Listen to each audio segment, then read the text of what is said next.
नमस्कार अमरावती। अमरावती शहर पोलीस आयुक्तालयाच्या वतीने महिला आणि शालेय विद्यार्थिनींसाठी 3 दिवसीय कराटे व स्वसंरक्षण प्रशिक्षण शिबिराचे आयोजन करण्यात आले आहे। पोलीस मुख्यालयातील कवायत मैदानावर सुरू झालेल्या या उपक्रमात विविध शाळांतील शेकडो विद्यार्थिनींनी उत्स्फूर्त सहभाग नोंदवला।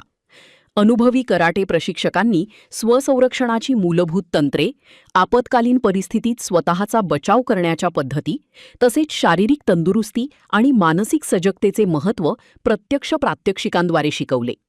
विद्यार्थिनींमध्ये आत्मविश्वास, धैर्य आणि संकटांना सामोरे जाण्याची क्षमता विकसित करण्यावर विशेष भर देण्यात आला।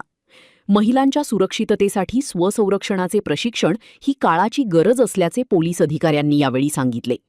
या शिबिराच्या उद्घाटन प्रसंगी पोलीस आयुक्त राकेश ओला, पोलीस उपायुक्त यशवंत सोळंके, श्याम घुगे, प्रांजली सोनवणे, पोलीस निरीक्षक ज्योती विल्हेकर, शाळांचे शिक्षक तसेच शेकडो विद्यार्थिनी उपस्थित होत्या। या उपक्रमामुळे विद्यार्थिनी अधिक सजग, सक्षम आणि आत्मविश्वासाने दैनंदिन जीवनात वावरतील असा विश्वास यावेळी व्यक्त करण्यात आला। महिलांचे वाढती गुन्हेगारी आणि आजकाल लहान मुलीचे व्हल्नरेबल होण्याचं प्रमाण थोडं जास्त आहे। त्यामुळे माननीय पोलीस आयुक्त सर यांच्या मार्गदर्शनाखाली आणि त्यांच्या दिलेल्या सूचनेनुसार आज रोजीपासून आपण 3 दिवसीय लहान मुलींसाठी कराटे प्रशिक्षण आयोजित केलेलं आहे, जेणेकरून मुलींना स्वसंरक्षणासाठी बेसिक गोष्टींची माहिती व्हावी, यासाठी हा छोटासा प्रयत्न करत आहोत आम्ही। काय संदेश द्याल आपण महिलांना व युवतींना?